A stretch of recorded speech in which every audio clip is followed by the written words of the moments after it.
Bonjour Eric, comment vous allez? Bonjour Nolan, je vais très très bien.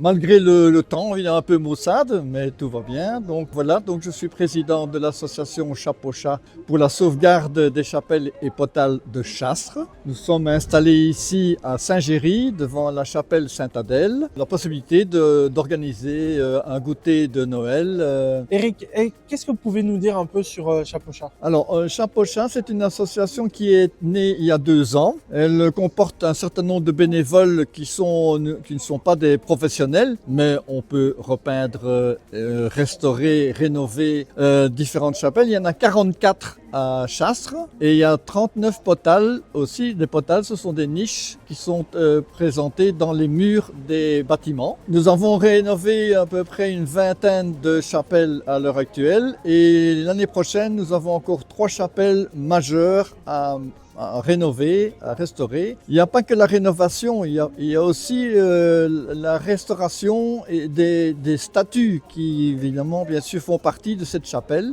Donc c'est une des bénévoles, Nicole, qui a pour charge de évidemment repeindre ces statues et de les remettre en valeur. Nous avons évidemment un certain nombre d'activités. Donc nous avons organisé cette année-ci 2 balades commentées, Chastres Nord et Chastres Sud. J'ai un fascicule, une brochure que j'ai éditée qui sera présentée à un syndicat d'initiative de Chastres. Vous avez déjà dit combien de chapelles il y a ici à Chastres? Il y a 44 chapelles et 39 potales. Pour vous, pourquoi il est important de restaurer ces chapelles? Il est important parce que nous devons sauvegarder le patrimoine et c'est la commune qui était très contente, satisfaite qu'il y ait eu une initiative de la part des Chastrois pour remettre en valeur, parce que la commune n'a pas les moyens, les ressources humaines pour faire ce genre de rénovation. Les chapelles avaient été fortement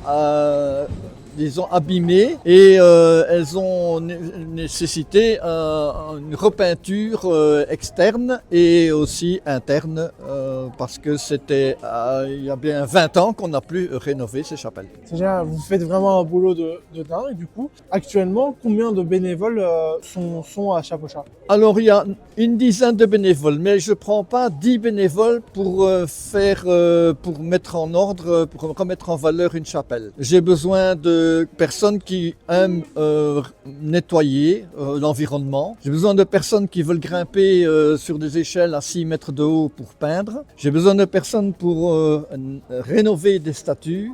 Chacun a un petit peu sa spécialité et donc ça nous arrive souvent qu'on soit à 2 ou à 3 personnes pour remettre en valeur des chapelles. Et est-ce que pour l'instant, vous êtes à la recherche de nouveaux bénévoles pour vous aider justement dans tout ça? Oui, on est dans la recherche, comme dans toute association,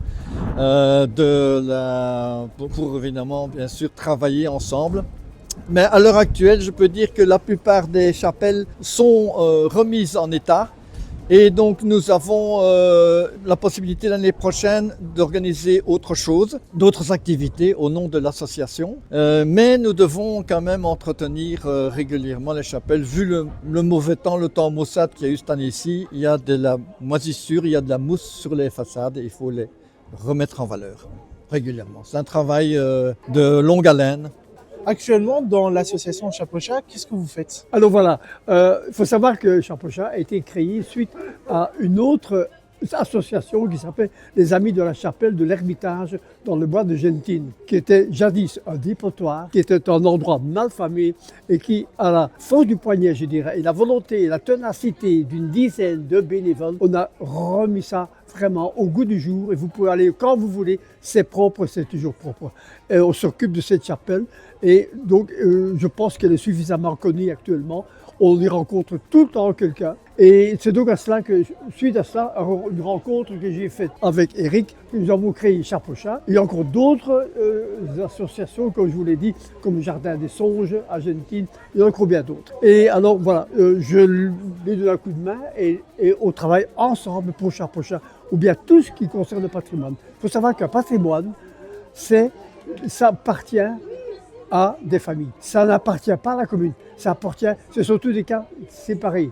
différents. C'est l'histoire, c'est notre histoire des communes. Elles sont toutes diverses. Les châtelains, les fermiers, au bout du chemin, dans les champs, c'était la coutume de créer des chapelles.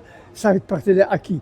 Comment voulez-vous trouver aujourd'hui les propriétaires? Donc, ce n'est pas à la commune de faire ça. Et je suis ravi qu'à Chastres, on peut être fier de dire que c'est le bénévolat qui s'occupe du patrimoine. Ce qui n'est pas, on ne pense pas toujours comme ça ailleurs dans la région. Je voudrais vous dire que, et le bourgmestre a très bien compris ça, il a dit, je n'ai pas, comme dit mon ami Eric tout à l'heure, je n'ai pas le personnel, je n'ai pas la motivation, je n'ai pas ça autour de moi, ce que vous faites, mais je suis derrière vous pour vous financer, pour vous aider à réaliser tous ces travaux. Moi, personnellement, je continue l'entretien, la restauration de ce qu'il y a encore à faire, Eric, mais il y a aussi d'autres patrimoines dont il faut s'occuper. Et ça, c'est un projet que nous avons pour 2025 avec la commune.